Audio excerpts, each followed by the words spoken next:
नमस्कार दोस्तों।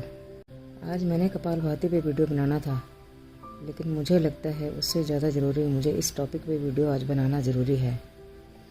असल में मैं इंसानियत के लिए काम करती हूँ और यहाँ भी मैं इंसानियत के लिए ही किसी दूसरे की हेल्प करना चाहती हूँ।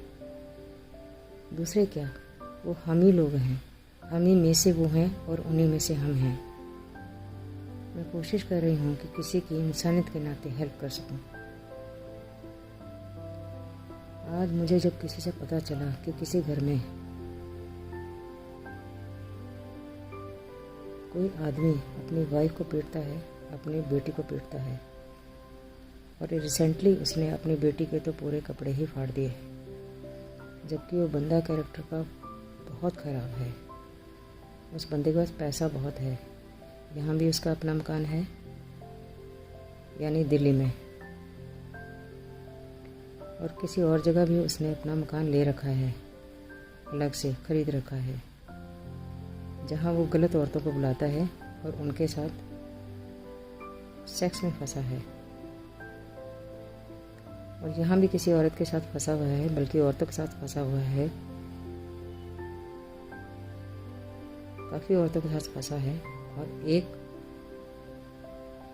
या दो, मुझे ज़्यादा पता नहीं, और जहाँ तक मुझे समझ आया है उनकी बात सुन के, ये बात मुझे किसी से पता चली है, मेरी उस माँ की या उस बेटी की या दोनों की, दोनों में से किसी की डायरेक्ट बात नहीं हुई है, मुझे किसी से पता चला है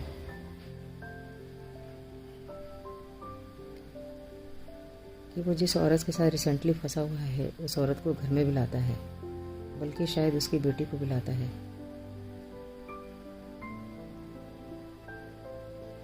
क्योंकि इस बंदे को ना तो अपने घर की चिंता है, ना अपनी वाइफ की चिंता है, ना अपनी बेटी की चिंता है, क्योंकि इसको खुद की चिंता नहीं, खुद की लाइफ की चिंता नहीं। मैं इंसानियत के नाते काम करती हूँ अपने चैनल पे, तो यहाँ भी मैं इंसानियत के नाते उनकी हेल्प करना चाहती हूँ। तो वो सालों से वो उसकी मारपीट को झेल रही हैं, बल्कि उनको उसका छोड़ा हुआ, उस बंदे का छोड़ा हुआ जूठा खाना खाना पड़ता है, और कपड़े भी उनको बाहर से, अपने घर के बाहर से कहीं से मांग के पहनने पड़ते हैं, जबकि उस बंदे के पास पैसा बहुत है। यहाँ भी अपना मकान है उसका, और कहीं बाहर भी उसने ख़रीदा हुआ है, जहाँ पे वो गलत औरतों को बुलाता है और उनके साथ सेक्स करता है।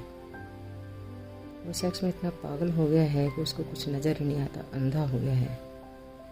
तो मैं चाहूँगी कि आप लोगों से मुझे सजेशन मिले कि हम क्या कर सकते हैं इसमें।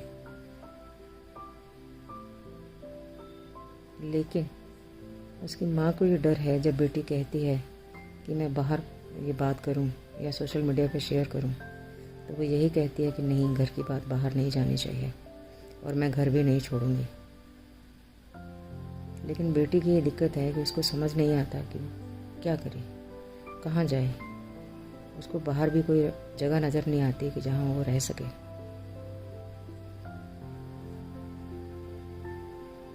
ये दिल्ली का परिवार है, लेकिन मैं चाहती हूँ कि ना उस माँ बेटी को दिक्कत आए, ना मुझे और मेरे परिवार को दिक्कत आए, लेकिन उसकी ये प्रॉब्लम, हम दोनों की ये प्रॉब्लम सॉल्व हो जाए। उन्होंने जब इस प्रॉब्लम से निकलने के लिए पुलिस को फ़ोन किया, तो पुलिस आई। उन्होंने कहा कि इस लड़की को धंधे पे बिठा दो,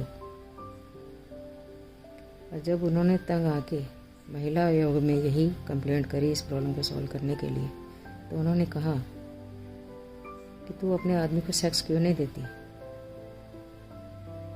पर सवाल ये है कि क्या ये इंसानियत है? वो बंदा इस लायक है कि वाइफ उसके साथ नॉर्मल रिलेशन निभा सके, वो बेटी उस बाप के साथ नॉर्मल रिलेशन निभा सके?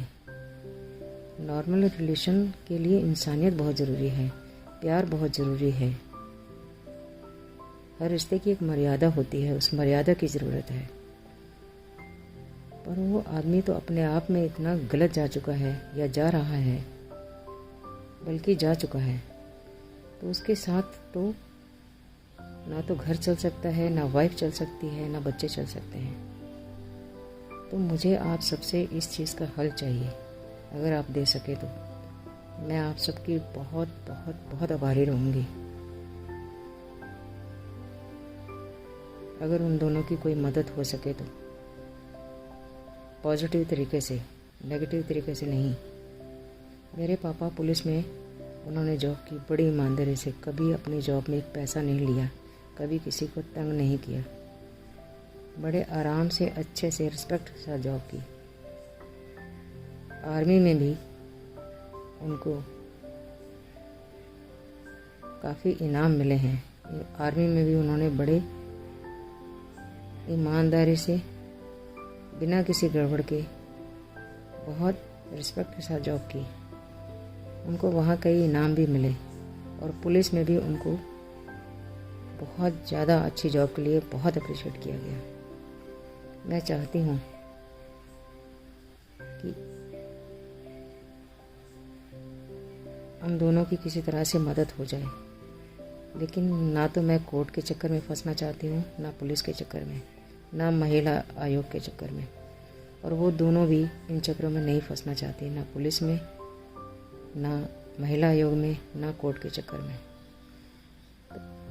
मैं आप लोगों से, अपने व्यूअर्स से ये उम्मीद रखती हूँ कि मुझे एक पॉजिटिव समझ दें, पॉजिटिव हेल्प दें, ताकि मैं उनकी कोई हेल्प कर सकूँ।